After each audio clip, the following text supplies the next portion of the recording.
You already know what it feels like. You take a photograph, a birthday, a reunion, a child's first steps in snow, and the camera spits out a small white square. You hold it. Nothing. Then, slowly, like a secret being told in slow motion, the image materializes in front of you.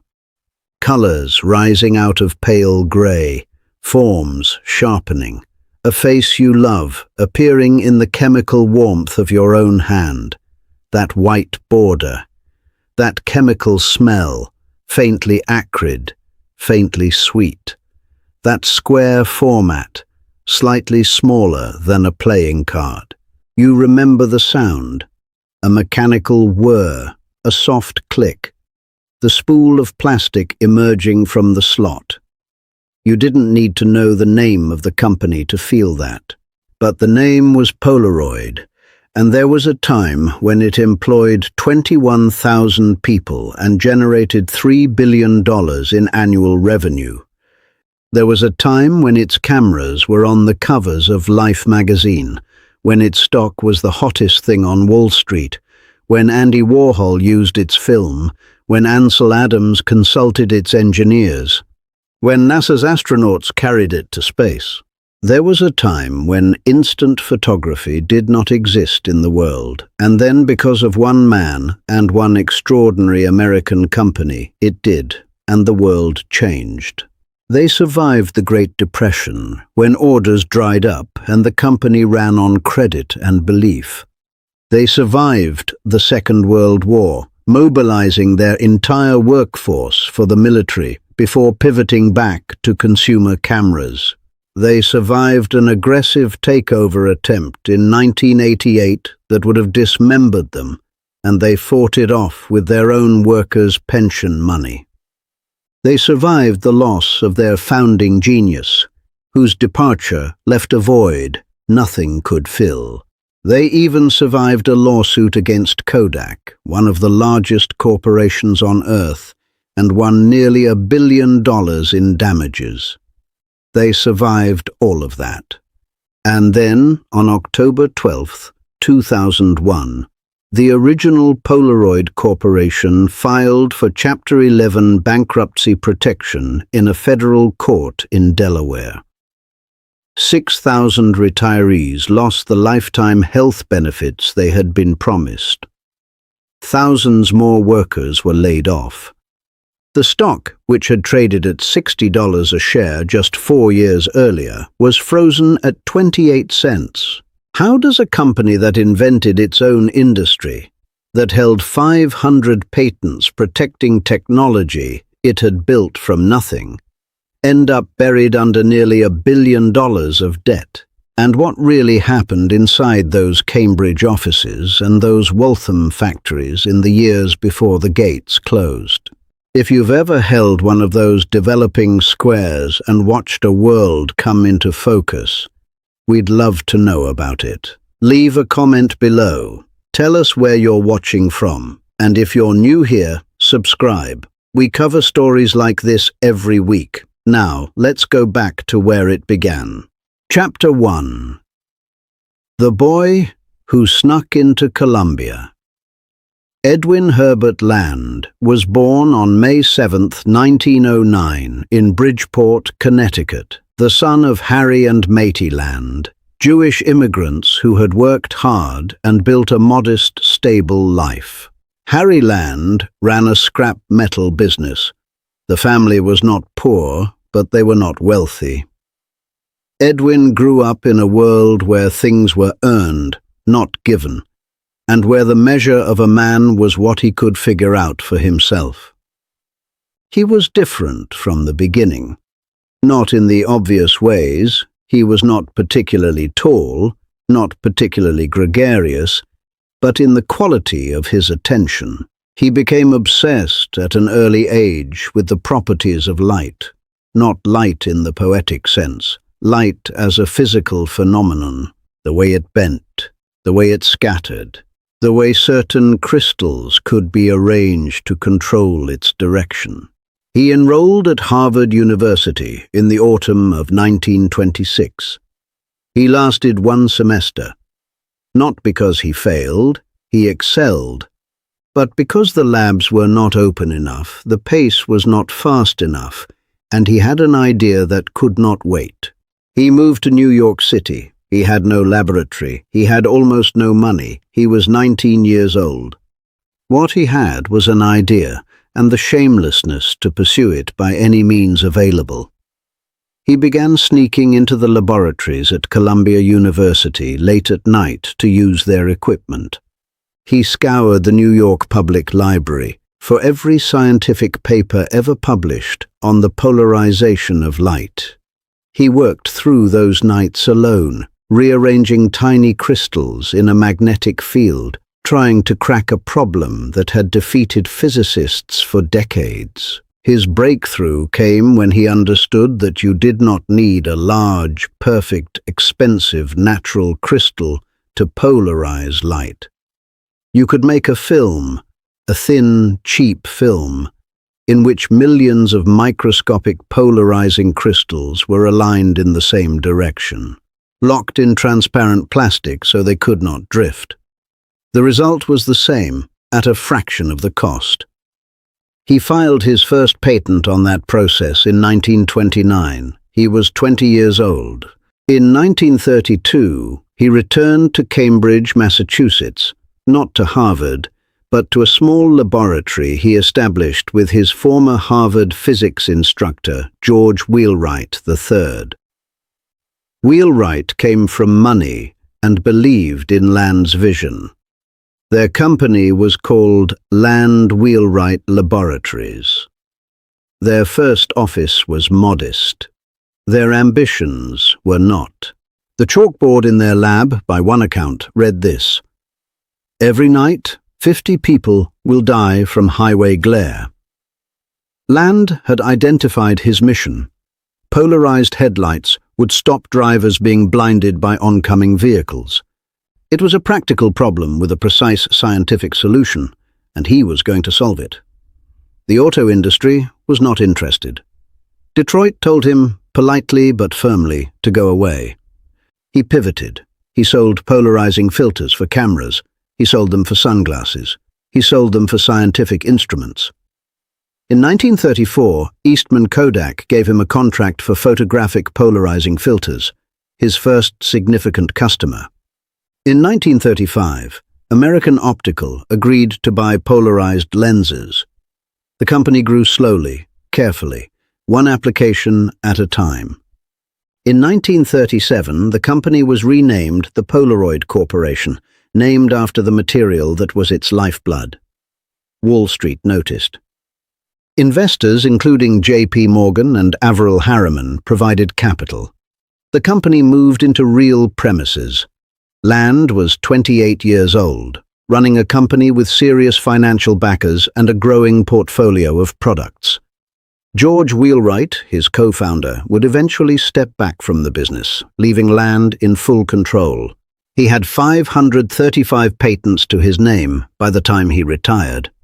He remains, to this day, one of the most prolific inventors in American history, behind only Thomas Edison and Elihu Thomson. But none of that is what made him famous. That came from a moment on a sunny afternoon in Santa Fe, New Mexico, in 1943, when his 3-year-old daughter, Jennifer, asked him a simple question. Chapter 2. The question that changed photography. The Land family was on holiday. Edwin had just taken a photograph of Jennifer, and she asked him, as 3-year-olds will, why she couldn't see the picture right now. It was, by every account, a question he had never considered. Within the hour, by his own recollection, he had the outline of an answer. He described it this way, years later. Within the hour, the camera, the film, and the physical chemistry became so clear to me that with a great sense of excitement, I hurried over to the place where Donald Brown, our patent attorney, was staying, to describe to him in great detail a dry camera, which would give a picture immediately after exposure. This was December 1943. By February 21st, 1947, less than 4 years later, Land stood before the Optical Society of America in New York City and demonstrated the result. A one-step camera that produced a finished black and white print in approximately 60 seconds, with no darkroom, no chemical bath, no waiting. The room went silent. Then it erupted. Polaroid manufactured 60 units of the first camera, designated the Model 95 land camera. 57 of them were placed on sale at the Jordan Marsh department store in Boston's downtown crossing in November 1948, just before Christmas.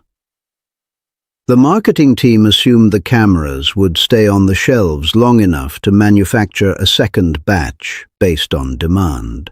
Salesmen at the counter were repeating the company's slogan, "Snap it, see it," as customers crowded around to watch the pictures develop, incredulous in their own hands. Photography's professionals dismissed it as a gimmick. Most technology journalists said it was a novelty that would fade. Land said nothing in response. He went back to his lab. The 1950s were years of refinement and expansion. Polaroid went public in 1957 and immediately became one of the most sought-after stocks on Wall Street. The company's unique culture, driven by Land's belief that science and art were the same endeavor, attracted extraordinary people.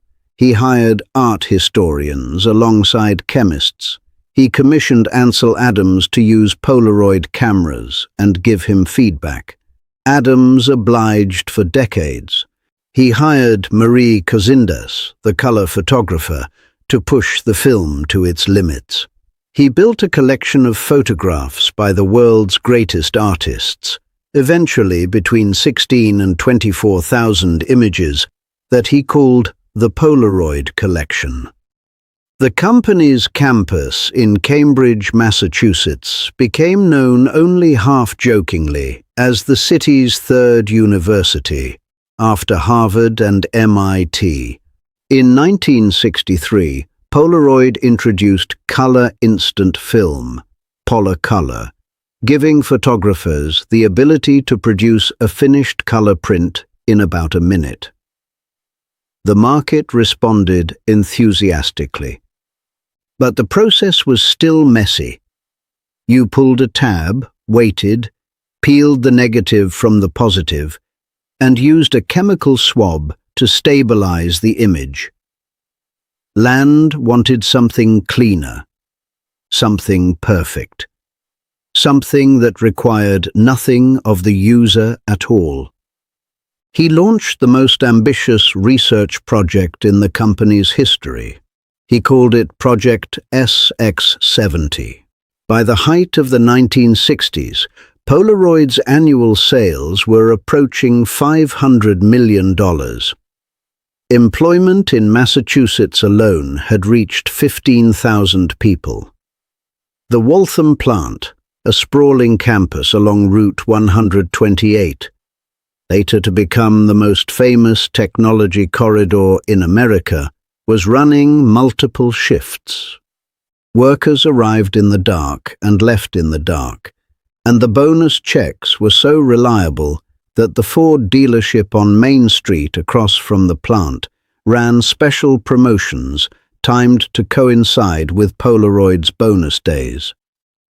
It was the kind of company you expected to last forever.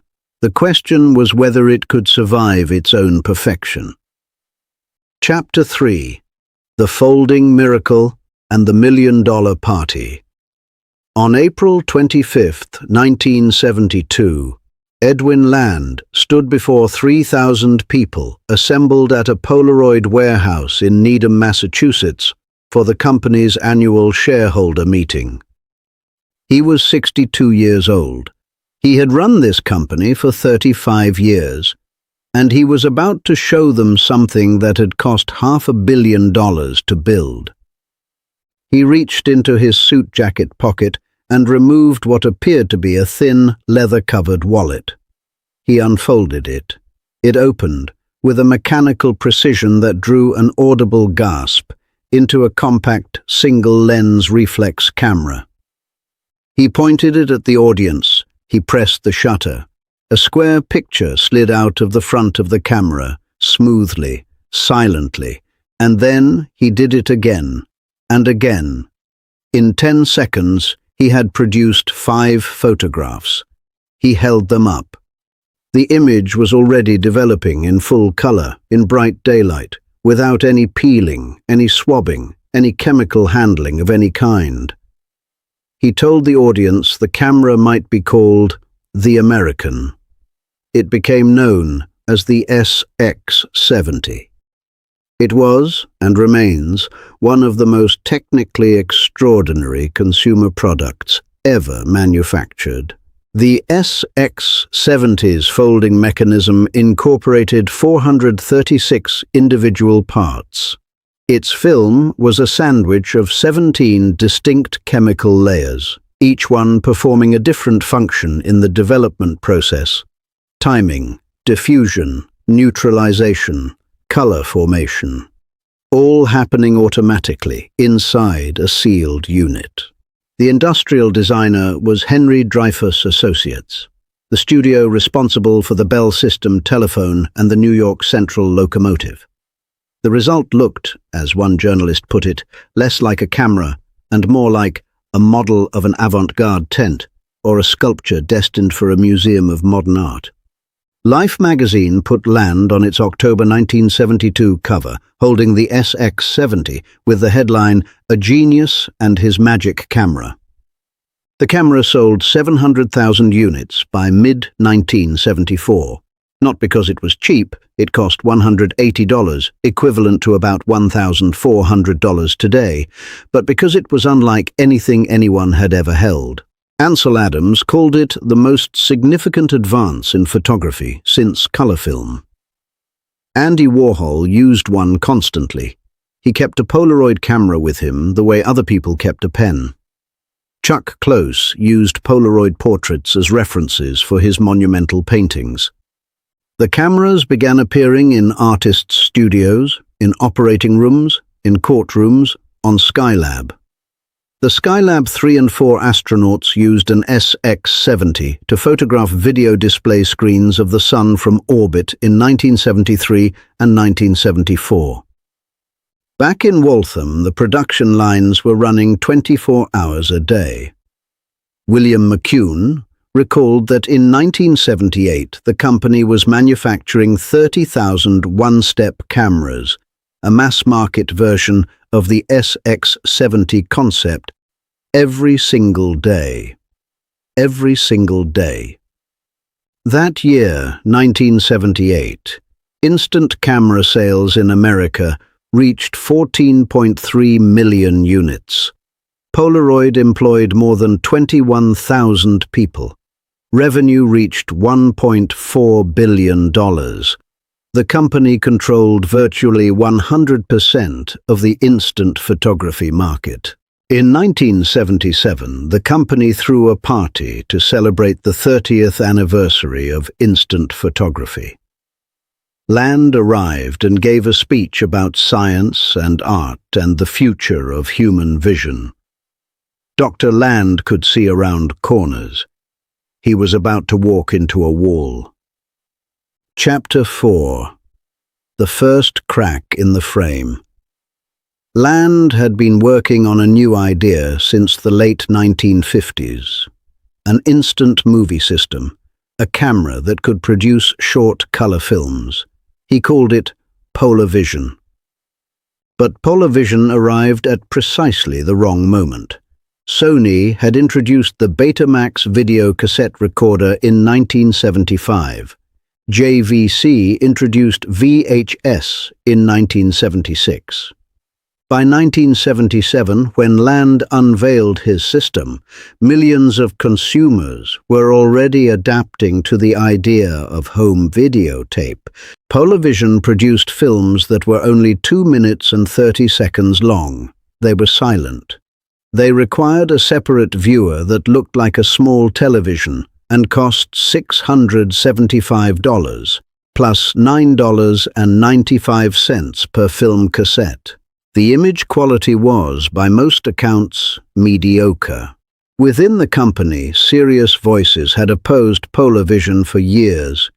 William McCoon, Land's longtime engineering partner, had pushed for improvements to the SX70 instead. Market research suggested there was little appetite for what Polavision offered. Land overruled them all. He was not going to be told no. The product failed. In 1979, Polaroid took a write-down of $68 million on Polavision inventory. Further write-downs followed.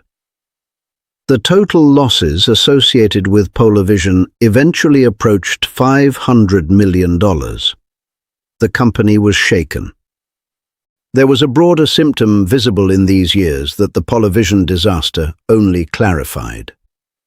Polaroid's enormous profits had always come, overwhelmingly, from film sales rather than camera hardware. Edwin Land had understood this implicitly. He had even referred to the camera as a vehicle for selling film. At peak, the gross margin on instant film was approximately 65%. The camera business generated the customer base. The film business generated the cash. As the 1970s ended and the 1980s began, a new threat was appearing: the one-hour photo lab. Chains of high-street processing shops were spreading across America and Europe, offering fast, conventional film development for prices competitive with Polaroid's film packs. Young photographers began choosing 35mm cameras, compact, affordable, increasingly automatic, and simply waiting an hour instead of watching a picture develop in their hands. The technology that had made Polaroid invincible, the idea that immediacy was worth a premium, was slowly, quietly being undercut. Land resigned as chairman on July 27, 1982. He was 72 years old. He took his notes, his correspondence, and his research journals with him. He ordered them destroyed after his death. What survived the destruction was later consumed in a fire at his home on Brattle Street in Cambridge. Edwin Herbert Land, who received the Presidential Medal of Freedom in 1963, who held 535 patents, who was called a national treasure by Steve Jobs, left almost no personal record behind. He died on March 1, 1991, at 81. Cambridge renamed a street for him. The company he left behind was drifting, and the waters ahead were getting rough. Chapter 5. The Man from Black & Decker. By the mid-1990s, Polaroid was in trouble that its quarterly reports could no longer obscure. Revenue had peaked at just over $3 billion in 1991, the year Land died, and then begun a long, grinding decline. Sales of $2.15 billion in 1992 were repeated almost exactly in 1997. By 1998, they had dropped to $1.89 billion. Demand for instant film was eroding, and a new word was beginning to appear in the trade press: digital. In late 1985, I. McAllister Booth, a company lifer, had taken over as chief executive. Booth ran the company through the Shamrock Holdings takeover battle of 1988 and 1989, which Polaroid fought off partly by selling 14% of its shares to an employee stock ownership plan, effectively forcing workers to become shareholders in order to protect the company. The workers' loyalty bought them time. The strategy stored up a debt they would later be unable to pay. Booth retired in late 1995. His replacement was the first outsider ever to run Polaroid Corporation. Gary T. DiCamillo was a marketing executive. He had spent his career at the Black & Decker Corporation, where he had built a reputation for cost-cutting, rapid product development, and the aggressive management of mature brands. He arrived at Polaroid in October 1995 as chairman and chief executive officer. His first act was a restructuring.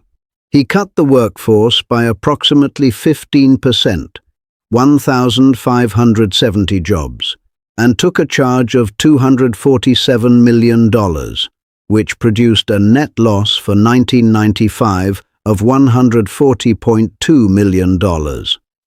His second act was a strategic pivot. DiCamillo could see what the numbers were saying. He understood that the film business was declining. He also understood that Polaroid's brand, globally recognized, trusted, beloved, was an asset that digital photography could not immediately replace. His strategy was to use that brand to bridge the company from its instant photography heritage into the digital world. This was not in itself an unreasonable idea. What was unreasonable was the execution, or rather, the failure of execution, over the 6 years that followed. Here is the detail that almost nobody discussed at the time. Polaroid had been developing digital cameras internally since the early 1990s. The company's engineers had built a working digital camera, the PDC-$2000, and released it in 1996. But the resolution was limited. And DiCamillo's team worried about associating the Polaroid name with technology that might disappoint photographers used to the chemical richness of instant film. They held back. They delayed. They released products cautiously, at the wrong price points, with insufficient marketing conviction. The irony is almost unbearable. Polaroid, the company that had taught the world that immediacy in photography was worth paying for, was watching the digital camera arrive and failing to see that the new technology was a faster, cheaper version of its own core promise. Digital cameras gave you your image immediately, for free, with no film to buy. The business model that had sustained Polaroid for 50 years, cameras cheap, consumables expensive, was being destroyed by a technology that eliminated the consumable entirely. Meanwhile, the company's debt was growing. In 1988, to fight off the Shamrock takeover, Polaroid had authorized a $1.1 billion stock buyback that loaded the balance sheet with obligations. The Kodak patent victory in 1990, a judgment of $909.5 million, less than the $12 billion Polaroid had sought, but still a monumental sum, had provided a temporary cushion. But management had used some of that cash to fund operations and the buyback, rather than retiring debt. In the summer of 2001, Polaroid missed interest payments on its bonds. The first payment was due in July. A second came in August. Together, they totaled $26.3 million. Polaroid could not make them. Under the terms of the company's debt agreements, that default caused $575 million in debt securities to become immediately payable. The company had retained advisors, business restructuring firm Zolfo Cooper, and investment bankers Dresdner Kleinwort Wasserstein, in an attempt to refinance or restructure the debt outside of a formal bankruptcy. Those efforts failed. No buyer came forward. No restructuring deal was reached. In the quarter ending July 2, 2001, Polaroid reported a loss of $109.9 million. Between the first warning signals in late 2000 and the filing date, the company had already laid off at least 2,950 employees, 35% of its remaining workforce. Workers who had spent 20, 25, 30 years on those production lines received their redundancy notices in the same months that the company's senior leadership was collecting performance bonuses. On October 12, 2001, at approximately 10 in the morning, Polaroid Corporation filed for Chapter 11 bankruptcy protection in United States Bankruptcy Court in Delaware. The total debt was reported at approximately $950 million. Total assets were estimated at just over $1.3 billion. On paper, reorganization was possible. In practice, the company was already broken. 3 days before the filing, Polaroid terminated the retirement health benefits of its retirees. Dan O'Neill had worked as a machinist at Polaroid for 31 years. He described the moment he was told the benefits were gone. "For years, I was faithful to that company and everything else. It was a family. What I planned for originally was a good life of retirement the way it was given to me, but then I was told that there's nothing there." O'Neill was one of more than 6,000 Polaroid retirees who lost their lifetime health benefits when the company filed. Many of them were over 60, without alternative coverage. The same stock that employees had been pressured to hold in the 1980s to fight off the Shamrock takeover had collapsed from $60 a share to 28 cents, frozen on the New York Stock Exchange. A stock loss of 99.5%. Pension plans were funded at only 90% of their obligations. Discovering that loyalty was not a legally enforceable contract. In the months before the bankruptcy filing, the company had paid its senior executives and directors a total of $6.3 million in bonuses, consulting fees, and lump sum pension payouts. Former CEO Gary DiCamillo received approximately $1.7 million. Former Chief Financial Officer Judy Boynton received $300,000 in severance, a $510,000 stock award, and a $638,000 lump sum pension payout. DiCamillo resigned as chief executive in July 2001 before the filing. He collected those payments while the retirees collected nothing. After the filing, while bankruptcy proceedings continued and workers were losing their severance entitlements, Polaroid's lawyers filed a motion in court seeking permission to pay its remaining senior executives up to $19 million in additional retention bonuses. The motion argued that these executives were truly irreplaceable. Dan O'Neill, who by then had lost his job and his 31-week severance package, read about the motion in the newspaper. Outside the Cambridge offices, the city barely noticed. There was no crowd at the gates. There were no politicians making speeches. A few journalists filed brief reports. The New York Times ran an article. The Boston Globe covered the bankruptcy proceedings. But there was no national moment of reckoning. A company that had contributed more to American consumer photography than any other institution folded quietly in a Delaware courtroom while its executives negotiated their bonuses. Manufacturing facilities in Waltham, in New Bedford, and internationally were being wound down. By July 2002, just 10 months after the Chapter 11 filing, the court had approved the sale of substantially all of Polaroid's assets to One Equity Partners for $255 million in cash and $200 million in assumed trade liabilities. The sale included the Polaroid name and intellectual property. The original Polaroid Corporation renamed itself Primary PDC Inc., an administrative shell. The second Polaroid Corporation, the one that had been purchased by One Equity Partners and then, in 2005, by Thomas J. Petters of Petters Group Worldwide, continued to trade on the name. He moved Polaroid's manufacturing operations to Flextronics, which relocated most production to China. The last Polaroid camera rolled off a production line in 2007.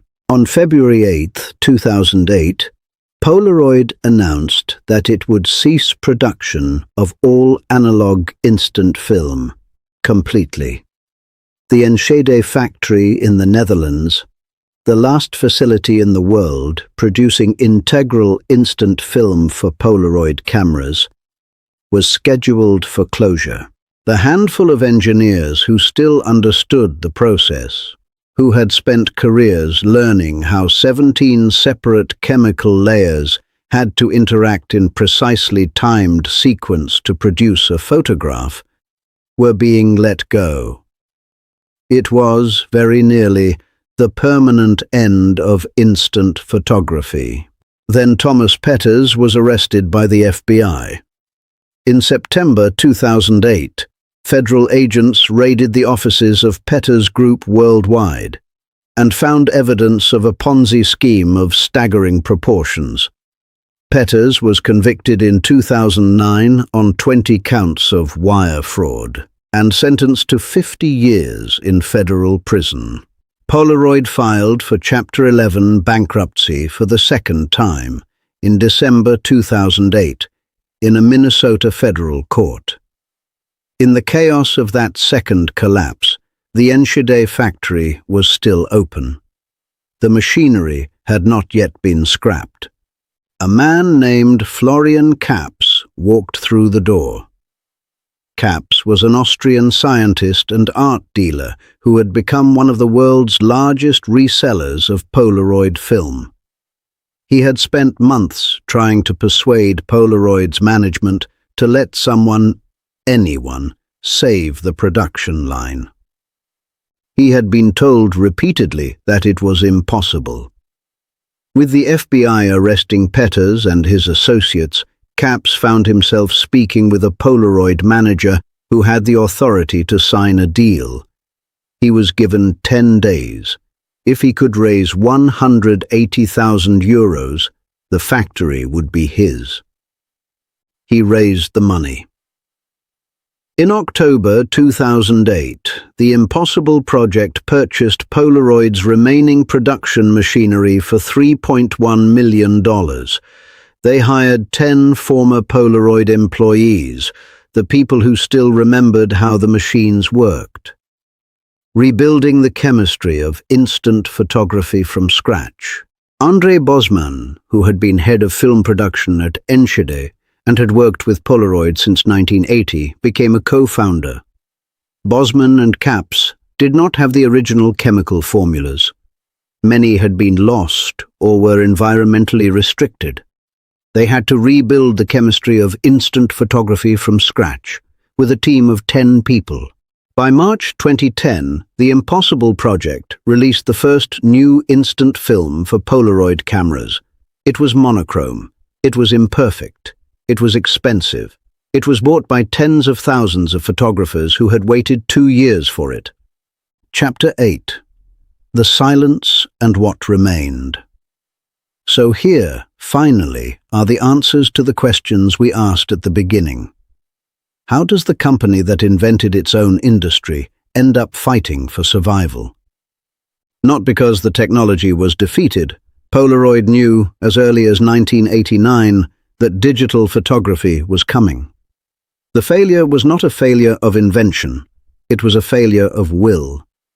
When Edwin Land ran Polaroid, the company had a tolerance for visionary risk that was almost unparalleled in American corporate history. He spent $500 million developing the SX70 and then stood up at a shareholder meeting and pulled it out of his pocket. He was right about instant photography when every professional in the industry said it was a gimmick. But his gift came with a structural vulnerability. The company he built was oriented entirely around a model in which cameras sold film. Film generated the cash. Without film, there was no Polaroid.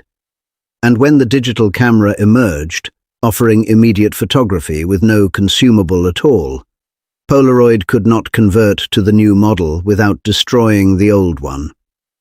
The executives who ran the company after Land lacked both his risk appetite and his strategic clarity. They saw the threat clearly and flinched. And what really happened inside those walls? There were people like Dan O'Neill, the machinist who gave 31 years of his working life to that company and lost his pension benefits in a Delaware courtroom. There were engineers in Waltham who built cameras that became icons of American design and culture. There were scientists in Cambridge who invented film chemistry that no one on Earth fully understood except them. There were workers at the bonus parties and in the factory canteen and on the shop floor on Route 128, whose entire professional identity was built around a company that told them it was a family. And then, when it needed to protect its executives, discovered it was not. The Polaroid campus at 1265 Main Street in Waltham, Massachusetts, the sprawling complex along Route 128 where the instant cameras were built and tested and packed and shipped, is today a shopping and office complex. The old buildings were demolished between 2010 and 2012. The demolition involved blasting ledge that rocked the homes of neighboring residents for months. A Market Basket grocery store now stands roughly where the main production building was. A glass-fronted office block, a car park. Nothing marks what was there before. At the corner of Osborne and Main Streets in Cambridge, where the Polaroid research laboratories stood, a plaque installed by the American Chemical Society marks the site as a National Historic Chemical Landmark, dedicated on August 13, 2015. The building itself is gone. The street named for Edwin Land, Edwin H. Land Boulevard in Cambridge, Massachusetts, runs through the Kendall Square neighborhood that Polaroid once anchored, and that is now the densest concentration of biotech and pharmaceutical research on Earth.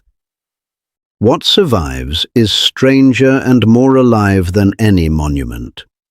In the Enschede factory in the Netherlands, the company now operating as Polaroid BV continues to manufacture instant film and cameras. The cameras being sold today are called the Polaroid Now, the Polaroid Go, the i2. They use film made in a Dutch factory that was almost demolished in 2008. There are communities of collectors who own and maintain original SX70 cameras. There are repair technicians who have learned the mechanism's 436 parts well enough to keep cameras from 1972 running in 2026.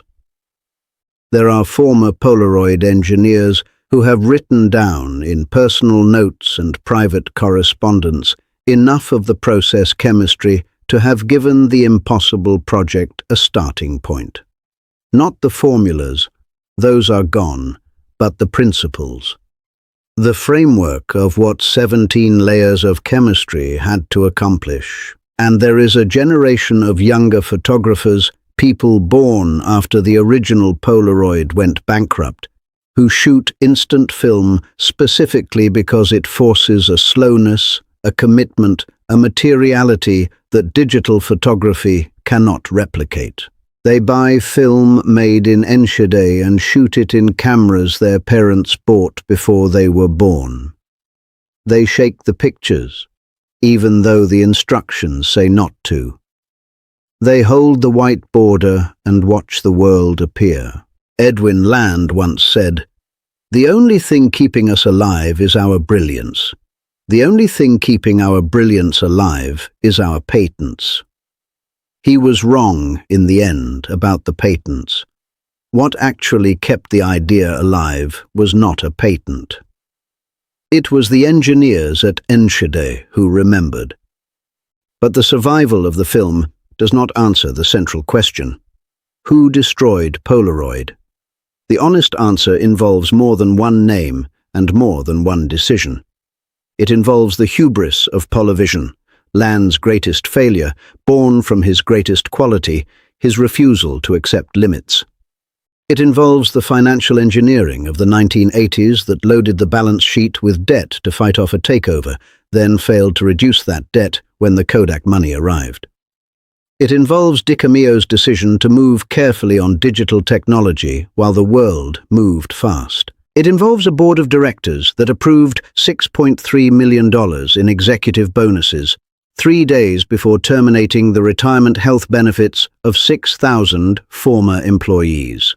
It involves the choice, which was always a choice, to protect the financial interests of a small group of senior executives at the precise moment when 6,000 ordinary workers were losing everything they had been promised.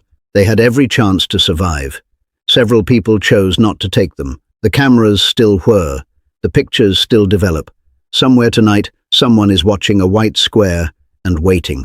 If your father carried one of those cameras, if your mother kept a box of white-bordered photographs in a drawer, if you ever stood in a kitchen or a garden or a hospital waiting room and held a developing image in your palm, you already know what was lost when that company went under and what it cost the people who built it. Tell us in the comments. Tell us what country you're watching from. Tell us if someone in your family worked there. Tell us what you remember.